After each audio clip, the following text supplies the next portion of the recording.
Sejam bem-vindas, bem-vindos e bem-vindes. Eu sou Beatriz Gonzalez Lagos, sou uma mulher branca, de 46 anos, tenho cabelo castanho, comprido, liso, estou vestida com uma roupa branca, estou em uma sala e atrás de mim há uma parede branca. Venho com muita alegria apresentar o projeto Podcast com Vovó Cici, Memórias da Cultura Afrodiaspórica da Bahia. Este projeto foi contemplado pelo Prêmio Riachão, Projetos de Pequeno Porte, da Fundação Gregório de Matos, Prefeitura Municipal de Salvador, por meio da Lei de Emergência Cultural Aldir Blanc, destinada pela Secretaria Especial da Cultura do Ministério do Turismo, Governo Federal. Neste projeto, apresentaremos em 4 episódios a conversa entre Vovó Cici, Nancy de Souza e Eduardo Henrique Oliveira sobre a cultura afrodiaspórica da Bahia. Vovó Cici é uma exímia contadora de história dos orixás e histórias da Bahia. Ela é bome do terreiro Ileaxé Poganju, filha de Oxalá e Apetebi Ifá, mestra e sábia da cultura afrodiaspórica, mulher letrada, culta e amante da leitura. Ela foi assistente direta do fotógrafo, etnólogo, antropólogo e babalaô Pierre Fatumbi Verger, com quem catalogou mais de 11.000 fotografias. Ela trabalha no Espaço Cultural Pierre Verger com pessoas que realizam pesquisas e como contadora de histórias. Eduardo Henrique Oliveira, babalaô e facundaió, é filho de Oxalá no terreiro Tombeci Neto, em Ilhéus, na Bahia. Mestre do Conselho Religioso da Igbel-Rumilá Atiobatalá Adexina e Facundaió, candomblessista, roteirista de cinema, sociólogo, mestre e doutorando em Sociologia, especialista em estudo das religiões e culturas afrodiaspóricas. Com muita alegria e com muita honra, agora apresentamos o episódio 3, Vovó Cici e seu pai Fatumbi, Pierre Verger. Meu nome é Nancy de Souza. As pessoas costumam me chamar de Vovó Cici. Tenho cabelo curto grisalho, uso óculos, sou negra, estou vestida com uma roupa branca com pontas de orixás no pescoço. Os orixás são Obatalá, Iemanjá e Dada Adiacá. Uso uma argola prateada, estou sentada na frente de uma mesa e atrás de mim há uma parede de cor branca. Bom dia, eu sou Eduardo Oliveira, sociólogo, babalaô e facundaió, sou um homem negro, de meia idade, 50 anos, uso cavanhaque, tenho cabelo curto, estou vestido com um pullover branco, completamente branco, estou sentado atrás de mim, há uma parede branca, com um quadro onde Obatalá está desenhado e ele é observado por 2 crianças, são a representação dos meus filhos. Estamos aqui para conversar com Cici de Oxalá nesse projeto de podcast, onde em 4 episódios falaremos um pouco sobre a vida e a experiência dessa grande ancestral da nossa comunidade afro-brasileira. Bom dia, minha mãe Cici, sua bênção, Adoroboê. Prazer enorme estar com a senhora aqui de novo. E hoje eu acho que a gente tem um tema que eu gosto muito, eu penso muito, rezo, menciono o nome dele todos os dias em minhas rezas, venero como um ancestral. Afinal de contas, ele foi um homem de Ifá, na nossa Bahia, em Salvador. Então, a ideia hoje é falar um pouco sobre Verger, falar um pouco sobre a sua convivência com seu pai Fatumbi. E eu começaria mencionando que tive contato com a obra de Verger, se eu não me engano, em 1996. Eu vivia nos Estados Unidos e trabalhava na Universidade de Maryland. E, para minha surpresa, o segmento de obras em português da biblioteca da universidade era imenso. E tinha um livro, o livro Orixás, bem destacado lá.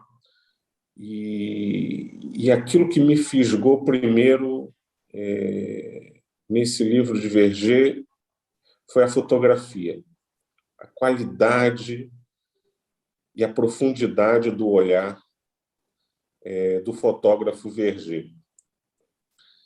A senhora conheceu todas as dimensões dessa pessoa, né? Conviveu muito tempo com ele e pode certamente também nos falar disso, porque lembro que quando tive com a senhora aí na fundação, a senhora sabia exatamente a história de cada fotografia e contava coisas que me impressionaram muito sobre esse percurso, né, desse olhar generoso, curioso, acima de tudo. Então, como a senhora conheceu Pierre Verger, com esse si? Bem, a primeira vez que eu ouvi falar no nome dele, eu era muito jovem e a pessoa que mais tarde seria meu pai pequeno, na minha iniciação, muitos anos depois, fazia medicina. E ele tinha o hábito de frequentar Sebo, livraria Sebo. Então, nós fomos um dia e descobrimos uma edição do livro Dieu d'Afrique, original, com fotografias coloridas. Muito raro. Ele gostava de preto e branco.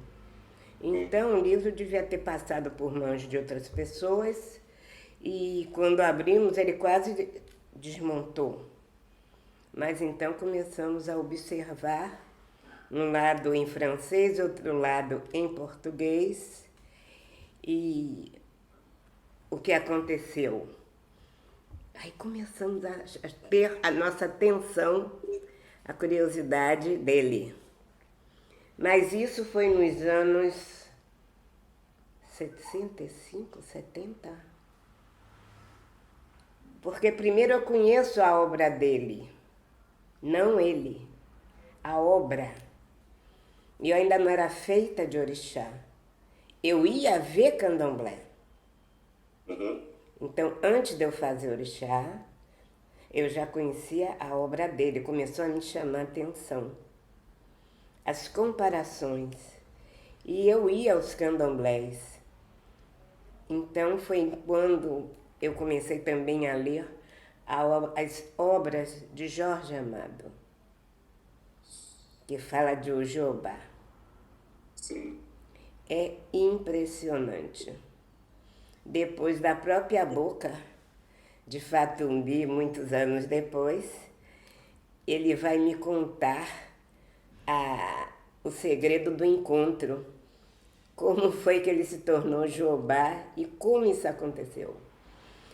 Então, foi o primeiro momento, a obra dele, o livro Dieu d'Afrique. Comecei a acompanhar e ler Jorge Amado e começamos a falar de orixá. Agora, muitos anos depois, 1972, eu faço orixá. 1973, eu estou no Rio de Janeiro, na casa de Omindareuá, Gisele Cossabinum, uma mulher de Iemanjá,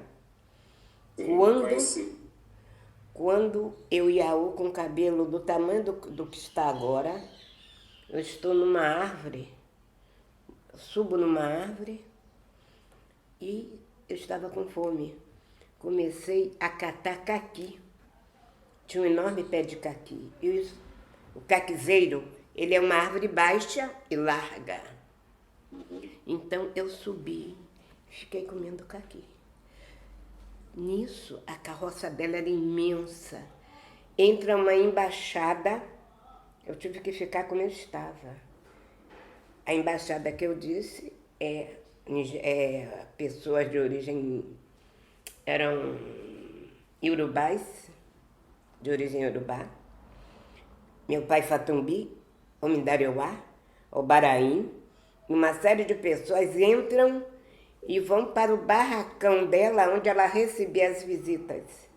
E esse pé de caqui era entre a casa dela e o barracão.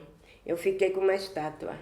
E eu lembro que eles passaram falando com o outro, eu quieta assim, olhando para ele, eu vi quando ele fez assim para mim.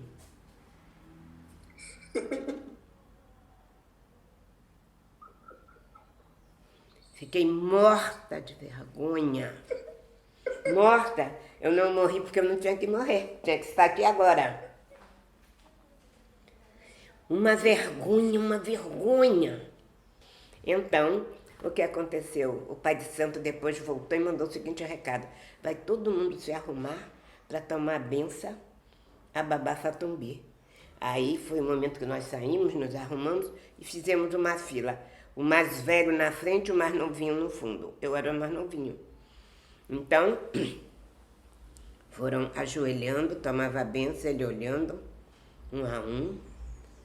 Então foi quando chegou na minha vez o mesmo olhar de reprovação. Aí eu cheguei baixinho e perguntei: eu posso fazer uma pergunta ao senhor? Baixinho, toda encolhida. Ele disse: pode. Existe algum orixá que mora nas árvores? Ele disse: sim. Os pássaros e os macaquinhos. Eu só fui entender muitos anos depois o que ele me disse naquele momento. 1973. Depois, nesse ano de 1973, ele faz um filme, Brasileiros da África, Africanos da Bahia, um preto e branco. Ali eu tenho 1 ano de feita. Depois ele faz outro filme, eu estou mais adulta. O primeiro contato, então, é no momento do livro, o segundo contato com a pessoa, no momento que ele passa, e depois em 73 eu estou definitivamente na Bahia. Aí tive mais contato. Porém, o senhor não sabe a distância da minha roça à fundação. Quando meu pai queria as coisas, ele mandava eu vir. Primeiro, ele mandou com um pai pequeno para eu aprender. E mais tarde, um tempo mais tarde, eu passei a ser cobradora de ônibus, então eu fazia como se diz, aquele correio na Gol, que era trazer as coisas dele para cá e levar daqui para lá. Os primeiros contatos pessoais antes de eu passar a trabalhar com ele, que foi um período menor. Porque aí eu já não podia ser mais cobradora, porque eu estava com problema nos 2 joelhos. Eu estava encostada, como se diz, e muito triste. Foi quando Ângela apareceu na minha vida. Como pesquisadora, teve vontade de conhecer então Fatumbi. E ela passa a trabalhar e pesquisar com ele. E é o momento, então, que ele precisa de uma pessoa para fazer legendas. E ela se lembra de mim, a pessoa que ela pesquisa. Então, assim aconteceu a minha aproximação maior com ele. Porque tinha aquela hierarquia. Eu não podia me aproximar dele, eu não podia levantar a voz nem olhar para ele, a não ser que ele se dirigisse primeiro em cerimônia. Porque realmente dentro do culto de orixá eles botam uma separação. Uma pessoa para pesquisar numa casa de candomblé, ela não consegue chegar assim. Primeiro, ela tem que procurar uma pessoa que tenha intimidade com o babalorixá ou a ialorixá. E ele que vai, talvez, a depender de como ele estiver, ele vai dizer sim ou não. Daí a dificuldade. Então, mãe Ceci, pelo que a senhora conta, quando do seu primeiríssimo contato com ele, lá ainda na casa de Gisele Cossá, pelo jeito ele já era, inclusive, reconhecido como Babalaô, né? A senhora sabe nos contar um pouco dessa história do encontro dele com o Ifá? Foi no atual Benin? Meu pai, eu tenho um outro olhar. Eu acho que é como o nome dele fala. Realmente o nome é a revelação. Ele começa a observar, ele chega na Bahia, ele chega primeiro no sul para fazer fotos pela revista O Cruzeiro. Nós temos aqui na Fundação Pierre Verger essa revista, com as reportagens dele. Está na biblioteca. Ele chega na Bahia em 1946. Em agosto, 5 de agosto de 1946. Eu nasci em 39. Eu tenho exatamente 7 anos. Eu estou no Rio e ele passa pelo Rio no navio Comandante Capela e vem para a Bahia. Na viagem, ele já tinha lido, se eu não me engano, A Tenda dos Milagres, de Jorge Amado. E dentro do navio, ele vai para a 2ª classe e costumava a estar sempre junto do pessoal da última classe, ou seja, os que faziam comida, os que faziam limpeza. Ele me contou o seguinte: quando eles estão nesse dia, ele viu um rebuliço no navio. Aí ele pergunta: por que vocês estão tão assim ansiosos? Aí ele diz assim: tudo mudou de repente. Aí um dos que chamam embarcadiços diz: nós entramos nas águas da Bahia. E agora tudo modifica, inclusive a comida, porque os navios tinham muito isso. Aí ele fica curioso. De onde ele está, ele sobe e vai observar os outros. E nos passageiros que estão começando a divisar a Baía de Todos os Santos, da popa do navio Comandante Capela,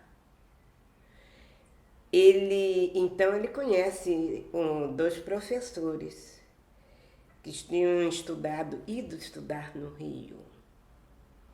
E entre eles tem um grande historiador. E então começa a falar da Bahia. E ele finalmente começa a ver a Bahia. Quando entra, ele se emociona.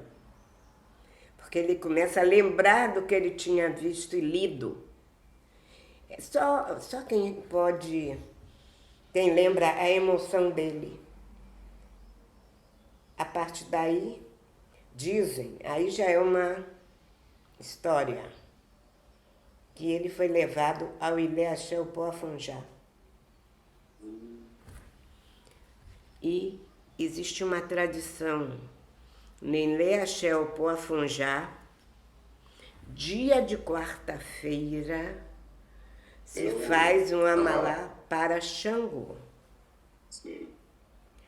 Então, esse amalá acontece pela manhã e se oferece orobô para Xangô e se faz as perguntas.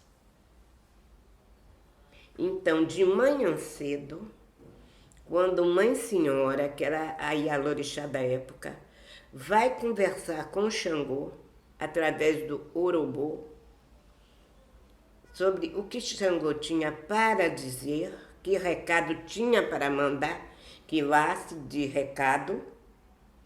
Então, ele disse que naquele dia ia chegar um filho dele, que vinha de muito longe. Só isso. Então, ela faz a cerimônia normal e ela lembra que ia chegar. Ora, o pessoal do Opoafonjá começa a chegar, as pessoas de fora de manhã cedo.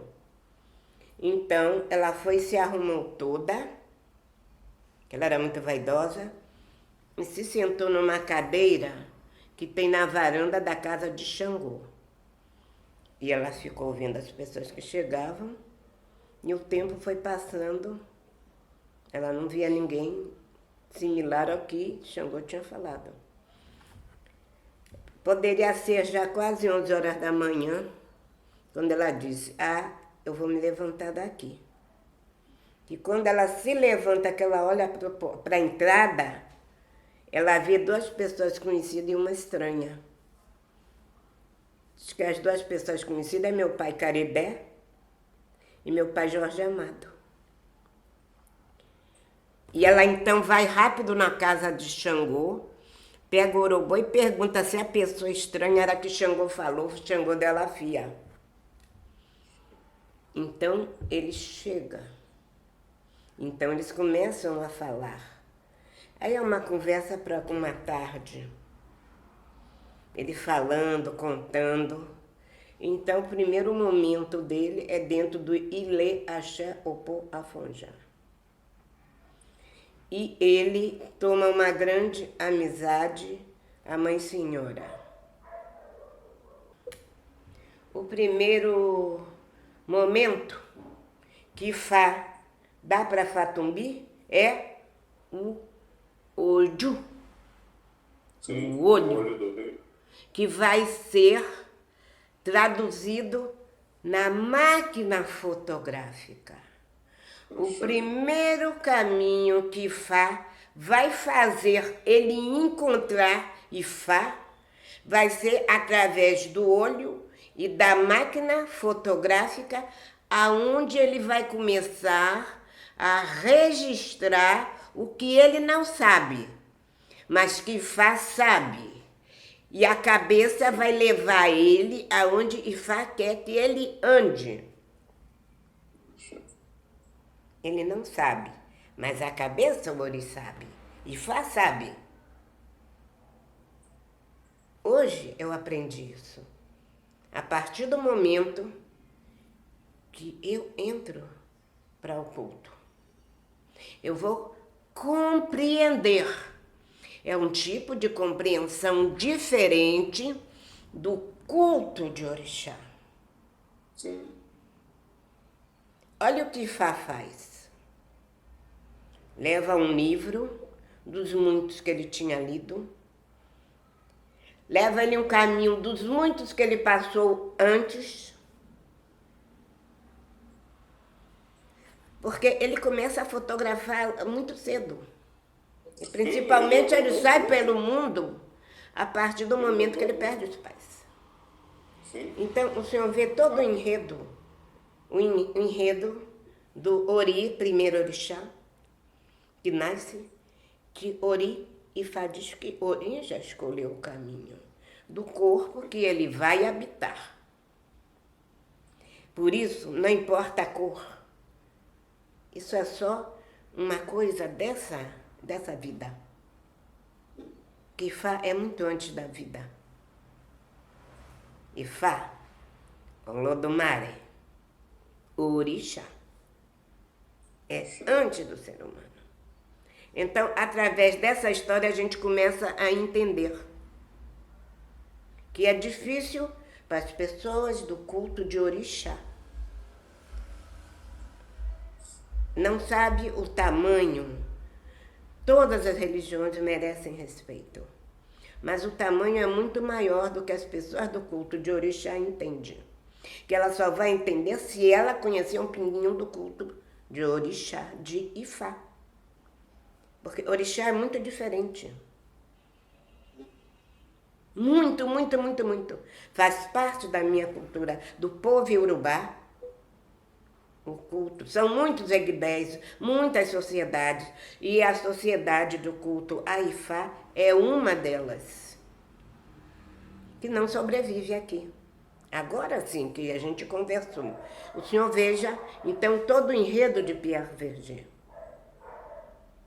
O orixá já tinha escolhido a ele. Por isso que ele recebe o nome Insaqueté. Aqui tem as fotos da iniciação dele. Insaqueté. Ifá Tumbi. Ele nasceu em outro lugar, separado do lugar do culto pelo bori dele. Não importa onde a pessoa vai nascer, é onde Ifá diz que a pessoa vai nascer. É de onde Ifá vai dizer que ele vem, que vem a pessoa. É muito mais amplo do que pode pensar a minha cabecinha. É tão pequenina. Então, ele simplesmente, ele recebe essas coisas de coração. Dizem que a única pessoa que era capaz de encantar ela era Fá Tumbi. Era a única pessoa que ela contava histórias, e ele guardando tudo. Foi a única pessoa. Ele levava cartas para ela daqui para lá, trazia presentes, levava presentes para o rei. Tinha um outro pai de santo que era de Logoedé, era o único, que era um único pai de santo que tinha candomblé aqui. Ijexá só foi ele. Esse homem só cultuava orixás que se podia cultuar dentro do culto Ijexá. Na casa dele só cantava cantiga Ijexá. E quando esse homem subia na Casa Branca, que elas estavam dançando, que elas passavam na porta e olhava e via ele subindo, pronto. Ficava todo mundo se tremendo. Esse homem era eu vou lembrar o nome, Eduardo Ijexá, que ele tem documento, aqui tem as fotos. Ele escrevia perfeitamente urubá. Porque urubá tonal é difícil. Tem as fotos dos documentos aí, tanto dos presentes que Vossa Senhora mandava e recebia de lá, como seu Eduardo Ijexá. E ele era parente do rei de Ijexá. É tudo documentado. Por quê? Porque se o senhor chegar lá embaixo, aqui, marcar um dia, o senhor poderá ver. Tudo documentado. Então, são pessoas, mas elas pegam essa amizade com ele porque é tudo ligado a orixá. Porque elas não davam assim uma confiança. E se chamava meu pai Fá Tumbi de Nagô Branco. Porque ela conversava com ele. E vovó senhora conversava, contava a história e lembranças dos nomes das pessoas que eles conheceram, que voltaram de famílias. E ele chegou, quando aí ele começa a ter o interesse dele para a cultura iorubá. Tá entendendo? Tudo, meu pai Fatumbi anotava. Ele pedia licença, se podia anotar. Que era tanta informação que ele anotava tudo. E ele identificou. O senhor veja, ele começa, ele não anda só na Bahia. Uma das coisas que mais impressionaram o pessoal de fora, e não impressionou tanto os daqui, porque os daqui não têm interesse, foi quando ele chega no Maranhão, na Encantaria. Que ele identifica vários voduns com nome de origem à época de Nagotimé. Sim. O senhor sabe mais ou menos quando Nagotimé chega no Maranhão? E ela era da corte de Guezo, né? E há registros de quando houve a tomada do poder pelo irmão, ela era o dito de Guezo, ela teria sido vendida como escrava aqui no Brasil. Exatamente. E essa possibilidade dela estar no Maranhão. Sim, e foi a mais jovem. Porque acham, a mais jovem das esposas que ele tinha. Sim. E o irmão vai, toma o filho dela, cria. E ela é vendida como escrava. A documentação que a gente pode ter para dizer isso é exatamente que uma mulher que recebe o nome de Maria Jesuína,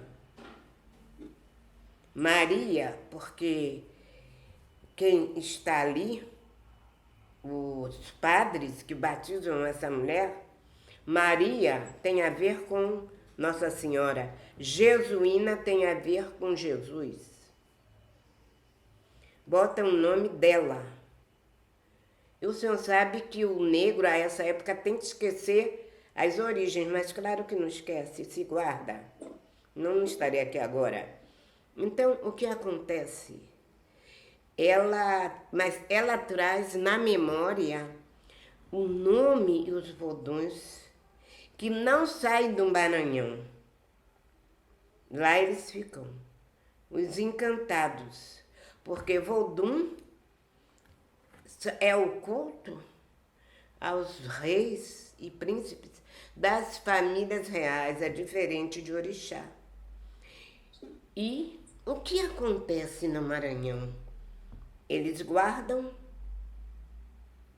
todos esses nomes, algumas modificações, mas são todos identificados. Quando ele volta, ele identifica tudo. Que o senhor não vai identificar quando o senhor vir falar no Jeje da Bahia. Agô. O Jeje na Bahia tem uma relação com o Nagô mais forte, né? Tem uma relação com o universo iorubá, né? Não saberia dizer o senhor, porque eles não falam. Hoje, o Jeje de hoje, não é o Jeje que eu conheci. Sim, claro.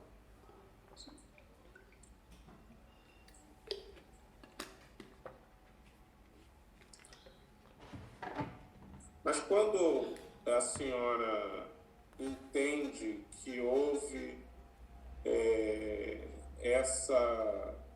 esse chamado, eu já, se eu bem me recordo, há o registro de que quando, numa das vezes que ele vai para o Benin, Mãe Senhora avisa ele que ele lá vai ser também iniciado, não há esse registro?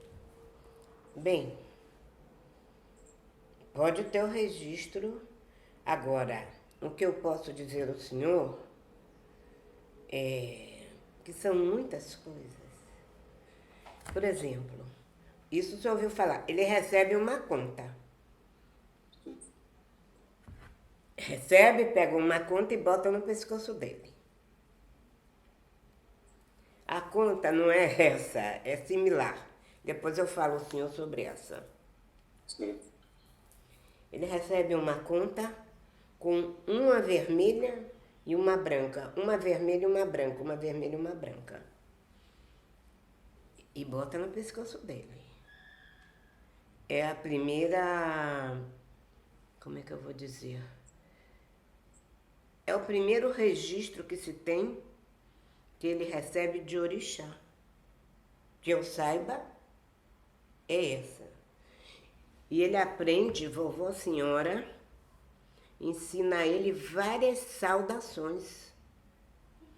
Porque ela sabe cantar. Ela sabe cantar Iorubá e contar a história daquela passagem. Porque meu pai Fatumbi adorava ela cantar. E um dia ele disse assim, ele disse, Cici, ele segurou meu braço.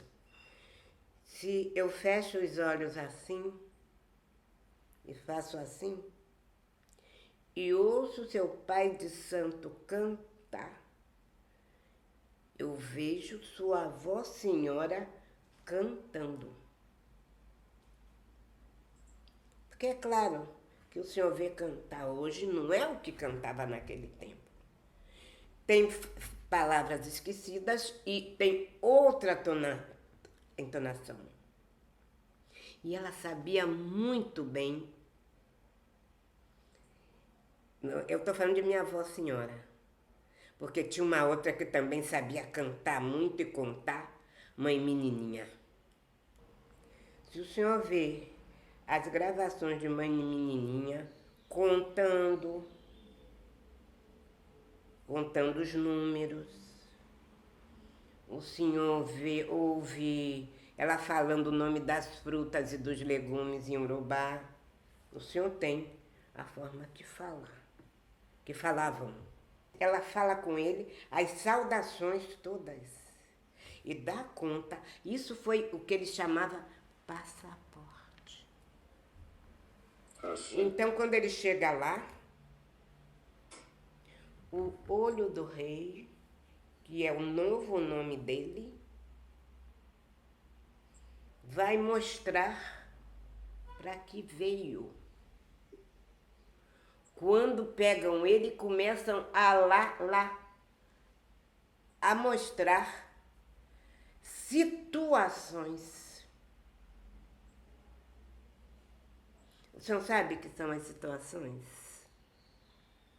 Ele vai ser convidado na Nigéria para cerimônias, para conhecer isso e aquilo.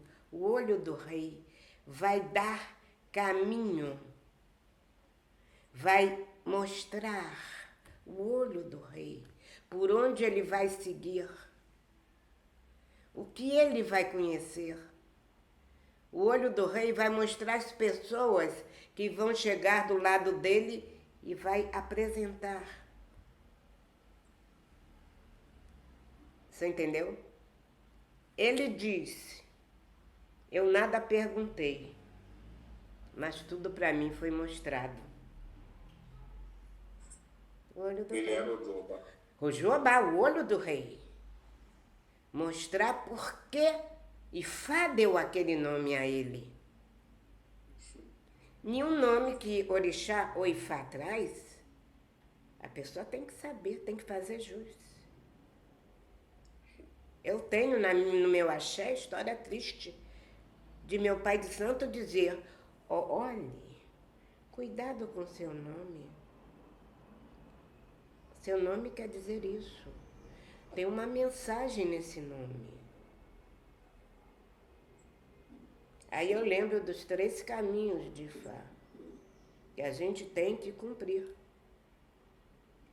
Então, o que acontece? O meu nome, por mais zangada que eu seja, eu não posso discutir que eu causo tragédia. Eu causo guerra e morte. Eu não posso discutir. Eu tenho que ficar calada a certos momentos. Eu posso não concordar, mas eu não posso puxar enredo, porque vai ter uma coisa feia. O senhor entende? E eu vi exemplos de irmãos de santo meu que não acreditaram e estão hoje do outro lado, por causa de um nome que carrega. Você entende? Então, olha o poder do nome. Olha o poder daquilo que a cabeça escolhe. Tudo isso é exemplo para mim, para minha vida.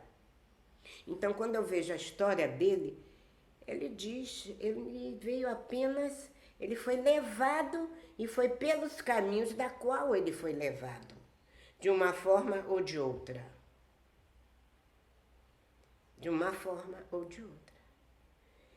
E ele tinha aquilo de anotar, pediu licença para anotar, porque era muita informação para a cabeça dele. Tem momentos que o senhor perguntava a ele se ele acreditava em orixá. Ele diz que a cabeça dele era muito europeia. Mas eu duvido que ele botasse uma roupa de cor numa sexta-feira. Olha, o senhor não sabe que homem era aquele. Ele era, ó, boque, mussuru daqué. Um dia ele ouviu eu dizer boque, mussuru daqué. Se você sabe o que você disse? Eu, não, meu pai, me ensine. Ele disse, a palavra daqué em Yorubá quer dizer daqui fica. Agora, aqui tem juru, aqui tem uma série de coisas, mussuru, tem quer dizer outras coisas. Mas daqué sozinho, aqui fica. E quando as africanas diziam boque, mussuru daqué. Entendeu? Sai daqui. O senhor entendeu? Então, ele era um homem, ele anotava e estudava. Ele dizia que não acreditava, claro que ele acreditava. Eu que não fizesse minhas obrigações, eu que não estivesse no dia. Ele chegava e disse, você precisa o quê para ser orixá? Um dia ele chegou para mim, eu ia para a roça, ele disse assim, ele morreu num domingo. Quando eu saí no sábado, ele disse, você já está indo para a roça? É no sábado, eu estou. Ele disse, que horas você volta amanhã? Seria no domingo. Eu disse para ele, meu pai, a mesma hora que eu estou saindo agora. Ele pegou o relógio e fez assim, hoje é sábado, está marcando 9 horas da manhã. Porém, hoje, 0 hora, termina o horário de verão. Amanhã, essa hora serão 8. E você, para estar aqui, nesse horário de hoje, você tem que acordar cedo. Você tem que sair muito cedo de Lauro de Freitas. Aí eu disse, não faz mal, meu pai. Eu vou sair cedo. Aí ele disse, você está precisando de alguma coisa? Aí botou, ele fazia isso, ó. Ele tinha um bolso, na bata ele só usava roupa africana, que ele botava dinheiro aqui, aqui e aqui. Cada bolso daquele era um valor. E ele botava nota casada.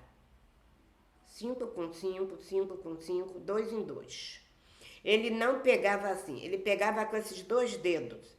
Ele abria o dedo e fazia assim e dava. Muita gente vinha procurar dinheiro. Tudo pedia a ele. De dinheiro para ir buscar a esposa na maternidade para pagar o transporte quando paria. Pedia dinheiro para comprar caixão para enterrar as pessoas. Pedia dinheiro quando chovia, a casa caía. Pedia dinheiro quando a casa destelhava e o vento passava. Todo mundo aqui pedia tudo o que precisava a ele, a Fatumbi. Então, ele tinha já separado os valores.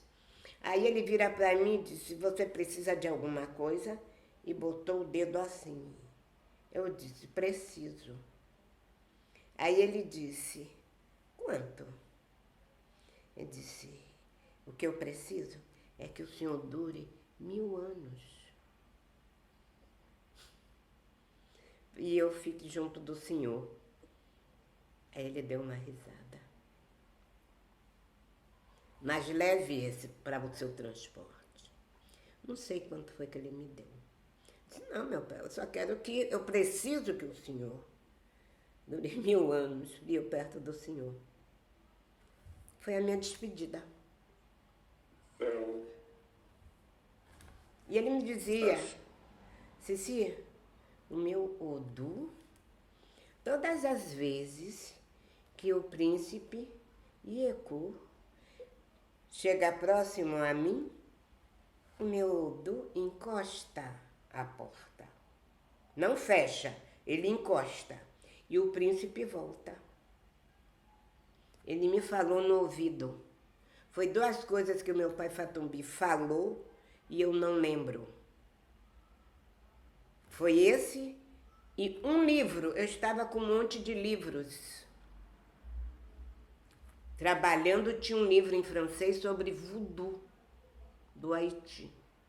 A senhora também é uma excelente contadora de histórias e a gente ficaria aqui a tarde inteira falando de Fatumbi, porque ele certamente tem uma história maravilhosa, não tem fim. É uma história de muito axé, muito respeito. Eu lembrei há pouco, inclusive, da cena marcante do filme Mensageiro entre Dois Mundos, em que a senhora conta exatamente a impressão que tem da fé dele e conta sobre o respeito que ele tinha pelas agés e como isso para a senhora provaria a fé que ele tinha.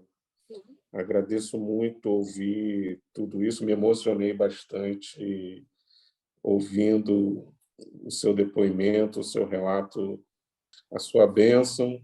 Obrigado por mais esse bálsamo de ouvir tanta coisa boa junto. E vamos até o próximo. Axé, meu pai, a do pé.